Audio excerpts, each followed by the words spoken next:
Hi there, good afternoon. I'm going to start by just turning up the brightness a bit on my phone because I reckon the screen recording might look better if I turn the brightness up. I'm going to continue the theme of sort of justice, crime and punishment with this post. I remember when I was in hospital in Warrington, I went to a hospital run by Elysium Healthcare called St Mary's. I was in a very small ward with only 4 people on the ward at the time, and I was there for a few weeks before I was transferred here to Signet Q Stoke in Weston-super-Mare, where I've been since August now. It's now April. It's been a long time. During the time I was in hospital, there was a report which was widely shared in the media and caused a lot of tragic echoes throughout the British community regarding the murder of children that took place in Southport. It's really shocking and harrowing and almost impossible to kind of comprehend or comment on without being anything other than absolutely kind of just shocked and appalled really at the travesty and the tragedy of what occurred and how anybody could have, even with the scope of kind of defective personality disorders or mental disorders, the capability to commit such a heinous crime. And I don't know if I feel that the law is adequate for situations like this. I don't know what the law says, or I didn't know what the law says before I put it into Gemini AI, which after I wipe my glasses to get all the fingerprints off, I'll read to you, and you can watch it 27 times or 33 times, which is the average amount of views I get for these videos, and make of it what you will.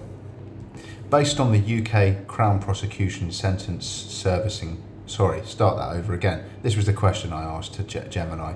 So based on the UK Crown Prosecution Service sentencing guidelines, what would the approximated sentence be for the murder of 2 children under the age of 16? Also, are there any current campaigns or prominent voices in the media who consider the current judicial stance on child murder to be inadequate or requiring addressing in Parliament or legally updating?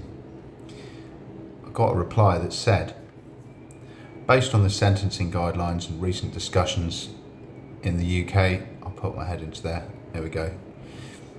1. The approximate sentence for murder of 2 children under the age of 16, a mandatory sentence. The mandatory sentence for murder in the UK is life imprisonment. Then you've got minimum term determination. The crucial part is the minimum term the offender must serve in prison before being eligible for parole consideration. This is determined by the judge based on sentencing guidelines, primarily Schedule 21 of the Sentencing Act 2020. Starting point would be a whole life order for an adult aged 21 or over convicted of murdering 2 or more people, especially where the victims are children. The starting point for the minimum term is typically a whole life sentence, WLO, whole life order. This means the offender is likely to spend the rest of their life in prison with no possibility of parole. Schedule 21 specifically lists the murder of 2 or more persons with certain aggravating factors like significant planning, abduction, or sexual or sadistic conduct, and the murder of a child with specific motivations, abduction, sexual or sadistic, as qualifying for whole life order starting point. Furthermore, the Police Crime Sentencing and Courts Act 2022 expanded the WLO criteria to include the murder of a child generally, removing the previous requirement for specific motivations like abduction or sexual conduct. Offenders aged 18 to 20. For offenders in this age group committing murders that would warrant a whole life order for an older adult, the starting point is usually a minimum term of 30 years, although WLO can be considered in exceptional circumstances. Offenders under 18. A whole life order cannot be imposed on offenders under 18. They receive a sentence of detention at His Majesty's pleasure. The judge sets a minimum term based on the circumstances, considering the offender's age and maturity. While the standard starting point for murder by an under 18 is lower, around 12 or 13 years depending on age band, the murder of multiple children would be treated as exceptionally serious, likely resulting in a very lengthy minimum term, determined case by case. The recent Southport case saw a 17-year-old at the time of the offence receive a 52-year minimum term for murdering 3 children. In summary, for an adult offender murdering 2 children under 16, the sentence would be life imprisonment with a whole life order as the starting point for the minimum term, meaning they would likely never be released. For a teenage offender, it would be detention at His Majesty's pleasure with a very substantial minimum term set by the judge. Campaigns and voices regarding current judicial stance. Yes, there are current campaigns and prominent voices expressing concerns that the current judicial stance or sentencing framework for child murder is inadequate or needs reform. Calls for tougher sentencing generally. Groups like Justice for Victims, formed by families those lost to violent crime, including relatives of Sarah Everard and Violet Grace Ewens, launched in March 2025. That's quite recent. They advocate for tougher sentences for serious offenders, greater use of whole life orders, and ensuring sentences truly reflect the crime's severity. Public surveys also indicate support for harsher sentences, particularly for child murder. Specific cases and campaigns. Ellie's Law. Carol Gould, whose daughter Ellie was murdered aged 17, campaigns for tougher sentences for teenage killers, particularly when weapons are used in the home. Paula Hudgell, OBE, a campaigner against child cruelty, she argues that child murderers should never be released from prison.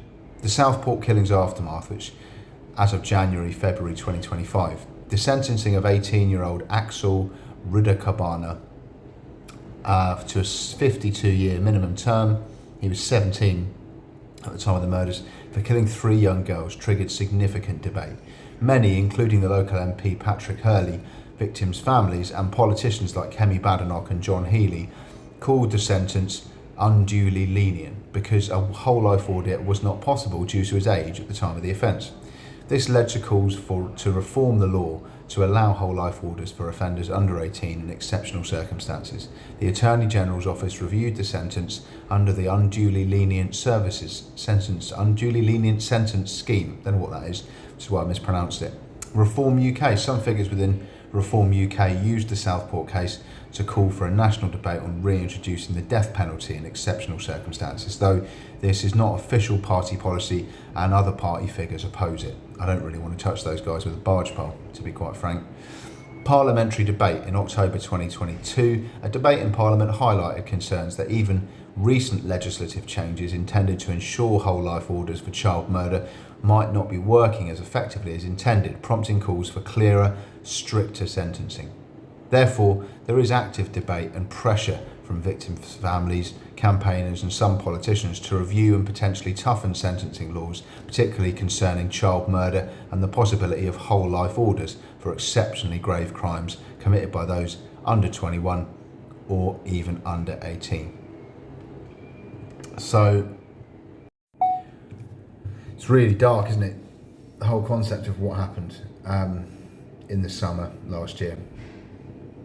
I have great difficulty sort of getting my head around it. You know, I can understand, like a thief, I can get inside the head of a thief. You know, I've wanted things that I couldn't afford before. I could, you know, probably get inside somebody who, you know, like robbed a bank or something like that. You know, I like money. You know, I wouldn't go and stick a gun in somebody's face to attain it, but I can empathise with it on some level, do you know what I mean? But when it comes to the punishing and suffering of totally innocent people, it's kind of impossible. It's sort of this unfathomable, impossible exercise in empathy or compassion, or not that they warrant compassion, but you know, an understanding in conceptual sort of gnosis of the actuality of the situation. It just seems impossible that anybody could ever have the motivation to do that, and furthermore that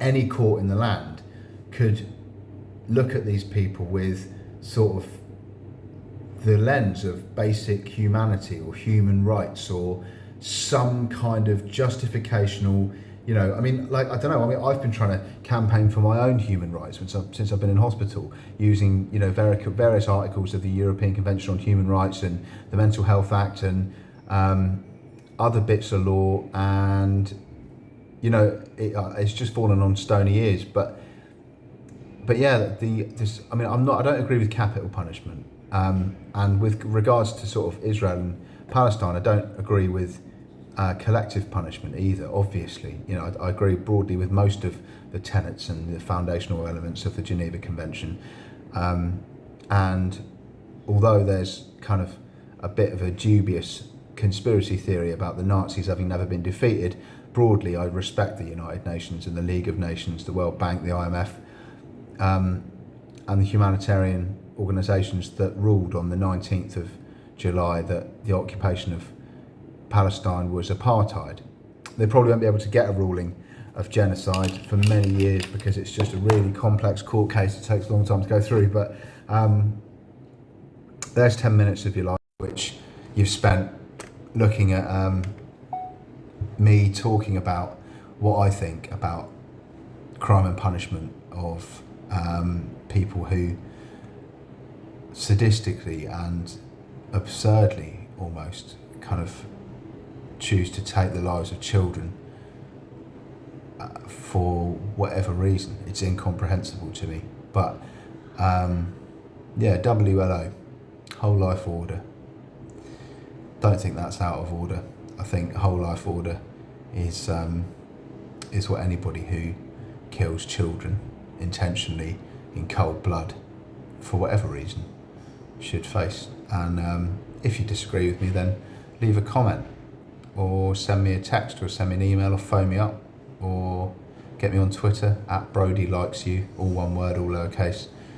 I haven't got the answers, to your questions probably, but I can help you ask some questions which you might have the answers to. And it's not a debate I want to have extensively because it's just so harrowing and depressing, but I think that we do need to look at the way that sentencing and the judicial system views particularly harrowing and sadistic crimes, not with a view to capital punishment from my perspective, but just generally I think that things need updating, and so do other people. I'm not going to put myself in the reform camp for obvious reasons, but yeah, that's what happens if you kill 2 children. You should get a whole life order, and that means that you'll spend the rest of your life in prison and very likely die in prison. Which is pretty harsh and pretty dark, but so is killing children. So with respect, I wish you a good afternoon.